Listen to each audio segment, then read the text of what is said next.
की धरती पे उपस्थित हमारे सभी युवा साथियों,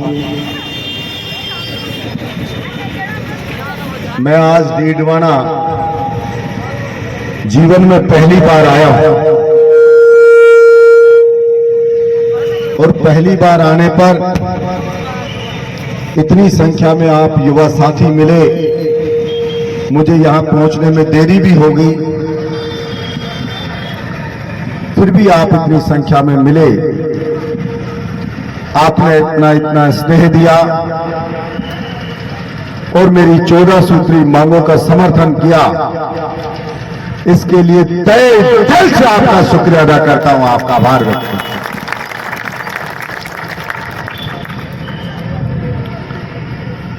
और आपके इस प्यार को, आपके इस स्नेह को ताउम्र याद रखूंगा।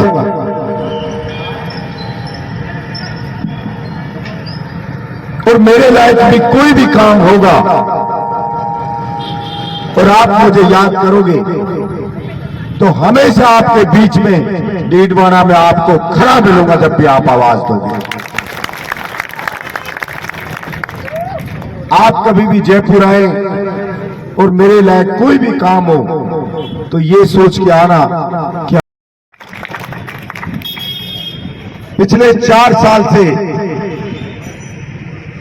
विधानसभा में ये संघर्ष चल रहा है। मैंने सरकार को बताया कि राजस्थान के युवाओं के साथ घोर अन्याय हो रहा है। किसान की फसल का दाम नहीं मिलता और किसान के बेटे को रोजगार नहीं मिलता। 75 साल हो गए देश को आजाद, कर्जा लेना पड़ता था उसको। और आज भी मेहनत करने वाला ईमानदार व्यक्ति अगर अपनी बेटी की शादी भी करता है तो आज भी उसको कर्जा लेके करनी पड़ती है। कोई भी सरकार आए 4 साल तक कोई भर्ती नहीं निकालती। चुनावी साल में भर्ती निकलती है, वो भी किसी की 2000, 5000, 7, 10,000 मैक्सिमम।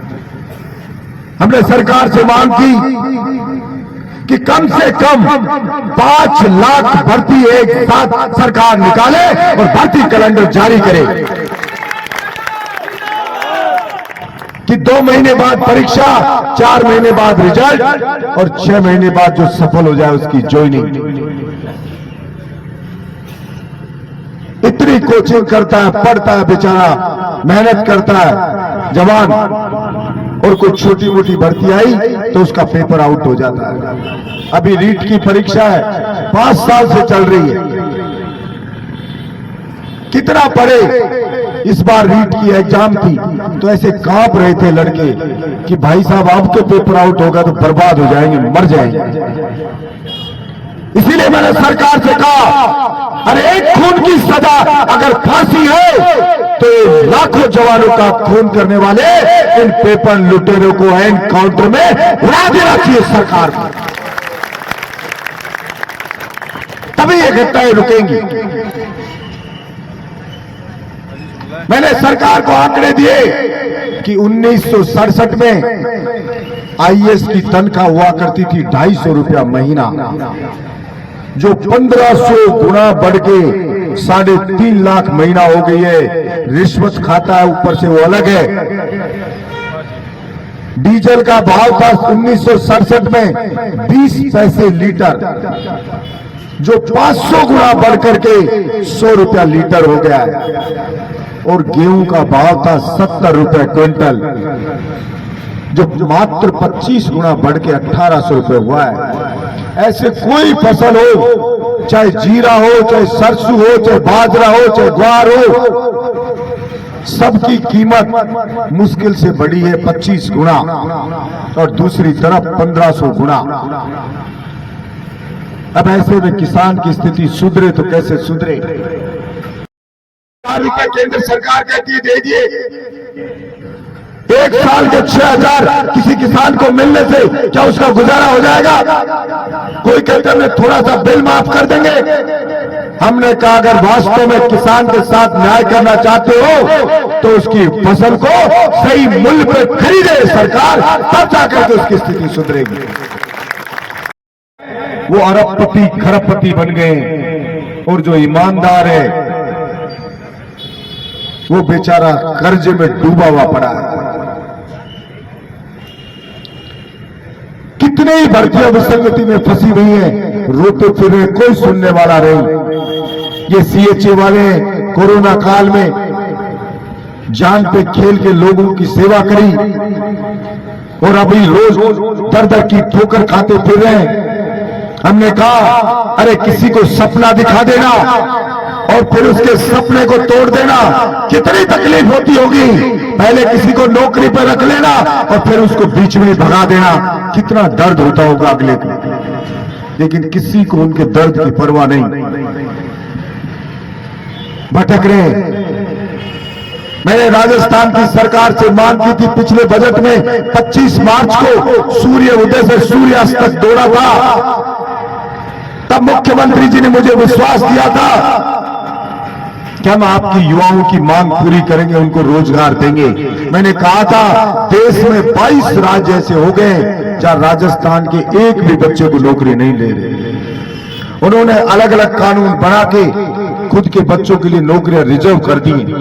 बिहार सरकार ने कानून बना दिया कि नौकरी सरकारी उसी को मिलेगी जो बिहार का मूल निवासी होगा।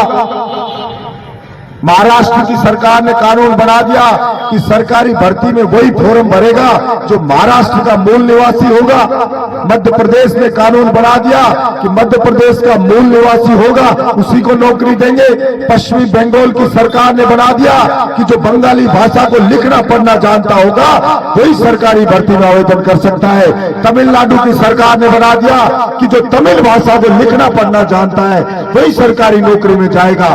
गुजरात सरकार ने बना दिया कि जो गुजराती भाषा को लिखना पढ़ना जानता है वही सरकारी नौकरी में आवेदन करेगा। इस तरह से 22 राज्यों ने राजस्थान के बच्चों को रोक दिया, एक भी को नौकरी नहीं मिल रही। तो हमने कहा कि राजस्थान का बच्चा अनाथ नहीं है, राजस्थान की सरकार भी कानून बनाए कि जो भी सरकारी भर्ती निकलेगी उसमें 100% राजस्थान के बच्चों को नौकरी मिलेगी। मैंने राजस्थान की सरकार से कहा अरे मैं निर्दलीय एमएलए हूं, फिर भी मैंने मेरे विधानसभा क्षेत्र में 36 कौम के युवाओं के लिए बिल्कुल निःशुल्क कोचिंग खोली है कि कोई भी जो फीस नहीं दे सकता वो फ्री में कोचिंग करे। तो क्या राजस्थान की सरकार प्रत्येक विधानसभा पे मेरे डीडवाड़ा में क्या फ्री में कोचिंग नहीं खोल सकती? खोलना चाहिए उसका अधिकार। ये किसानों के बच्चों का अधिकार है कि वो शिक्षा निःशुल्क ग्रहण करे। मैंने विधानसभा में कहा सरकारी स्कूलों की हालत खराब है, छत टपक रही है, चपरासी तक नहीं है झाड़ू निकालने वाला। मेरे विधानसभा क्षेत्र में मैं ट्रैक बना के दे रहा हूं, गार्डन बना के दे रहा हूं, स्मार्ट क्लास बना के दे रहा हूं और जिनमें बच्चों की संख्या अच्छी है उनके अंदर में स्विमिंग पूल भी बना करके दे रहा हूं, क्योंकि क्वालिटी एजुकेशन हर किसी को मिलनी चाहिए। भ्रष्टाचार के लगाम के लिए हमने कर रखा है, कोई भी आपसे रिश्वत मांगे तो एमएलए को बताओ मैं 51,000 का इनाम देकर सम्मानित करता हूं और भ्रष्टाचारी को जेल भिजवाता हूं। और अभी तक 27 लोगों को जेल भिजवा चुका हूं। तो एक निर्दलीय एमएलए लड़ सकता है तो सरकार क्यों नहीं लड़ सकती? लेकिन सवाल इच्छा शक्ति का है। नितिन गडकरी जी भाषण देते हैं लोकसभा में कि समंदर का पानी साफ करके पीने योग्य बना के नहर से हम राजस्थान में पहुंचा देंगे, लेकिन एक फावड़ा भी अभी तक कहीं नहीं चला है। हमने कहा किसान के खेत तक पानी पहुंचा दो। मेरे पूरे नागौर में अगर नहर से पानी आ जाए तो वैसे ही किसान आबाद हो जाए और कितनों को रोजगार मिल जाए। लेकिन हमारी सहन शक्ति ज्यादा है, इसलिए हम सहन कर जाते हैं और हम पे यूं ही अन्याय और जुल्म होता रहता है। लेकिन मैं आपको विश्वास दिलाता हूं कि बलजीत यादव जान की बाजी लगा देगा, लेकिन इस बार युवाओं के अधिकार के लिए हम पीछे नहीं हटेंगे। किसी भी कीमत पर अपना हाथ लेके रहेंगे सरकार से।